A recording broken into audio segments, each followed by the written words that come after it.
ডুমডুমত সমষ্টি ভিত্তিত বিধায়কৰ প্ৰতিভা সন্ধানী পৰীক্ষাৰ ফলাফল ঘোষণা বিগত বৰ্ষসমূহৰ দৰে এইবাৰো ডুমডুমা বিধানসভা সমষ্টিৰ বিধায়ক ৰূপেশ গোৱালাৰ উদ্যোগত তৃতীয় বৰ্ষৰ বাবে অনুষ্ঠিত হোৱা সমষ্টি ভিত্তিত প্ৰতিভা সন্ধানী পৰীক্ষা 2025ৰ ফলাফল আজি ঘোষণা কৰা হয়। PMCৰ সোণাল উচ্চতৰ মাধ্যমিক বিদ্যালয়ত এখন সংবাদ মেলৰ যোগেদি প্ৰতিভা সন্ধানী পৰীক্ষাৰ পৰিচালনা সমিতিয়ে আনুষ্ঠানিকভাৱে ঘোষণা কৰে এই ফলাফল। সমষ্টিটোৰ অন্তৰ্গত মুঠ 21খন প্ৰাদেশিকৃত আৰু অপ্ৰাদেশিকৃত বিদ্যালয়ৰ নৱম শ্ৰেণীৰ ছাত্ৰ-ছাত্ৰীৰ মাজত অনুষ্ঠিত পৰীক্ষাত ফিলবাৰী উচ্চ মাধ্যমিক বিদ্যালয়ৰ ছাত্ৰ হৰ্ষজিৎ শইকীয়াই প্ৰথম স্থান, উক্ত বিদ্যালয়খনৰে সম্ৰাজ্ঞী শইকীয়াই দ্বিতীয় আৰু মনোজ মোৰাণে তৃতীয় স্থান লাভ কৰিবলৈ সক্ষম হয়। প্ৰথম স্থান লাভ কৰা গৰাকীক 20,000, দ্বিতীয় স্থান 15,000 আৰু তৃতীয় স্থান লাভ কৰা গৰাকীক মানপত্ৰসহ 10,000 টকা আগবঢ়োৱাৰ কথা ঘোষণা কৰে পৰীক্ষা পৰিচালনা সমিতিৰ বিষয়ববীয়াই।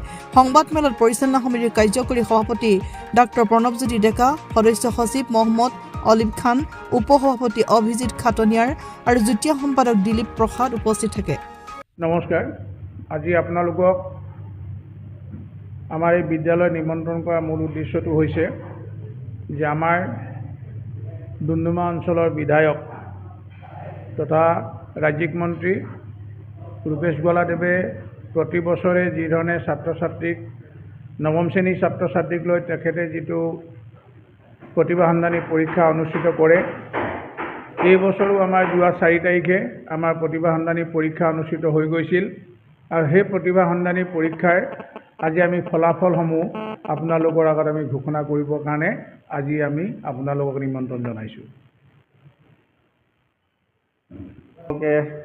সম্ভাষণ জ্ঞাপন কৰিছোঁ। আমাৰ বিধায়ক প্ৰতিভা সন্ধানী পৰীক্ষা পৰিচালনা সমিতিৰ হৈ আমি আজি 2025 বৰ্ষৰ যিটো ডুমডুমাৰ সমষ্টিৰ সন্মানীয় বিধায়ক তথা বৰ্তমান অসম চৰকাৰৰ কেবিনেট মন্ত্ৰী ৰূপেশ গোৱালা ডাঙৰীয়াই 2023 চনৰ পৰা যি ডুমডুমা বিধানসভা সমষ্টিৰ অন্তৰ্গত যিসমূহ প্ৰাদেশিকৃত আৰু অপ্ৰাদেশিকৃত বিদ্যালয় আছে, ব্যক্তিগত খণ্ডৰ বিদ্যালয়ক বাদ দি তাৰ নৱম শ্ৰেণীৰ ছাত্ৰ ছাত্ৰীসকলক লৈ যি বিধায়কৰ প্ৰতিভা সন্ধানী পৰীক্ষা অনুষ্ঠিত কৰি আহিছে, তাৰ তৃতীয় বৰ্ষৰ যিটো পৰীক্ষা 2025 চনৰ, যদিও ই 2025 চনৰ আছিলে, কিন্তু বিভিন্ন কাৰণত আমি 2026 চনৰ 4 জানুৱাৰী তাৰিখে এই পৰীক্ষাটো অনুষ্ঠিত কৰিলোঁ আৰু আজি তাৰ ফলাফলসমূহ ঘোষণা কৰিবৰ কাৰণে আমি আগবাঢ়িছোঁ।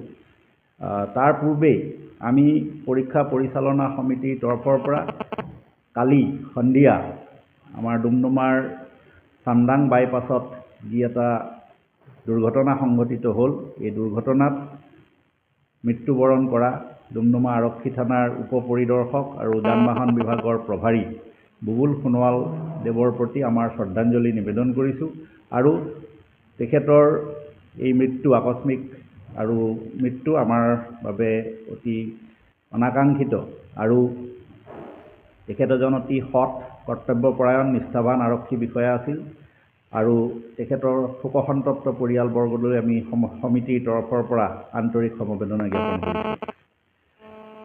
আমি আপোনালোকক জনাব বিচাৰিছোঁ যে এইবাৰ তৃতীয় বাৰ্ষিক যি বিধায়ক প্ৰতিভা সন্ধানী পৰীক্ষা অনুষ্ঠিত হ'ল, এইবাৰ পৰীক্ষাটো আমাৰ যিহেতু বিধানসভা সমষ্টিটোৰ সীমা নিৰ্ধাৰণ পুনৰ নিৰ্ধাৰণ কৰা হ'ল আৰু সীমা নিৰ্ধাৰণৰ ফলত আমাৰ কিছুমান বিদ্যালয় ইফাল সিফাল হ'ল। আগতে থকা বিদ্যালয় আমাৰ পৰা গুচি গ'ল আৰু নতুনকৈ এখন দুখন বিদ্যালয় আহিলে। সেই অনুসৰি মুঠতে এইবাৰ এই পৰীক্ষাটোত অৱতীৰ্ণ হ'বৰ বাবে নৱম শ্ৰেণীৰ 1414 গৰাকী শিক্ষাৰ্থীয়ে প্ৰপত্ৰ পূৰণ কৰিছিল, কিন্তু পৰীক্ষাৰ দিনা 1142 গৰাকী পৰীক্ষাৰ্থী ইয়াত অৱতীৰ্ণ হ'ল, অৰ্থাৎ 272 গৰাকী পৰীক্ষাৰ্থী অৱতীৰ্ণ নহ'ল আৰু আমাৰ যিটো এটেণ্ডেঞ্চৰ পাৰ্চেণ্টেজ আছিল, পৰীক্ষাত অৱতীৰ্ণ হোৱাৰ শতকৰা হাৰ, সেইটো আছিল 80.76%। আমাৰ 4টা স্থানত পৰীক্ষা অনুষ্ঠিত হৈছিল।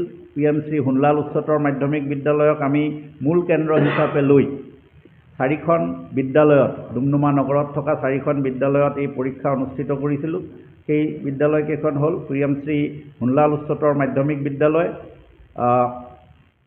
ইয়াত মুঠ 7খন বিদ্যালয়ৰ 593 গৰাকী শিক্ষাৰ্থীয়ে ইয়াত অৱতীৰ্ণ হৈছিল। তাৰ পাছত ডুমডুমাৰ বালিকা উচ্চতৰ মাধ্যমিক বিদ্যালয়ত 6খন বিদ্যালয়ৰ 345 গৰাকী ছাত্ৰ ছাত্ৰী অৱতীৰ্ণ হৈছিল। লোটাছ একাডেমীত 3খন বিদ্যালয়ৰ 299 গৰাকী ছাত্ৰ ছাত্ৰী অৱতীৰ্ণ হৈছিল আৰু ডুমডুমা বংগীয় বিদ্যালয়ত 5খন বিদ্যালয়ৰ পৰা মুঠ 175 গৰাকী ছাত্ৰ ছাত্ৰী মুঠ অৱতীৰ্ণ হৈছিল।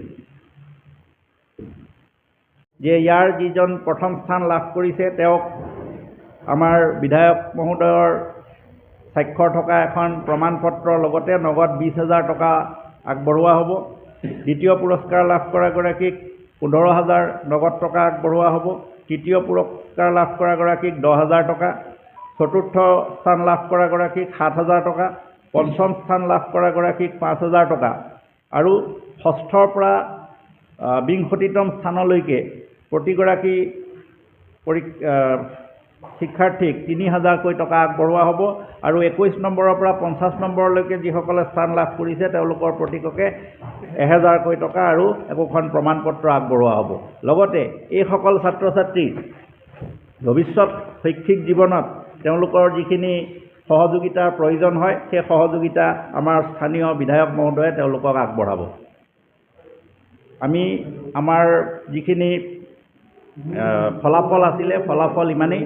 আমি পৰিচালনা সমিতিৰ তৰফৰ পৰা এই পৰীক্ষাটি সুচাৰুৰূপে সম্পন্ন কৰাত আমাক সহযোগিতা আগবঢ়োৱা কেওখন বিদ্যালয়ৰ সমূহ শিক্ষক শিক্ষয়িত্ৰী লগতে এই পৰীক্ষাৰ বাবে নিয়োজিত কৰা ডুমডুমা মহাবিদ্যালয় আৰু বীৰ ৰাঘৱ মৰাণ চৰকাৰী আদৰ্শ মহাবিদ্যালয়ৰ যিকেইগৰাকী বহি নিৰীক্ষক তেখেতসকললৈ আমি আমাৰ আন্তৰিক কৃতজ্ঞতা জ্ঞাপন কৰিছোঁ।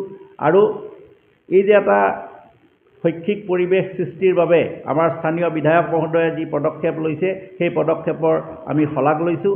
আৰু বিধায়ক মহোদয় আজি উপস্থিত থকাৰ কথা আছিল কিন্তু বিশেষ চৰকাৰী কাৰ্যসূচীৰ বাবে তেখেত উপস্থিত থাকিব পৰা নাই। তেখেতে আমাক জনাইছে যে অতি শীঘ্ৰে এই ফেব্ৰুৱাৰী মাহৰ ভিতৰতে এটা দিনত এটা অনুষ্ঠান অনুষ্ঠিত কৰি এই বিজয়ীসকলক পুৰস্কাৰসমূহ প্ৰদান কৰা হ'ব। ধন্যবাদ।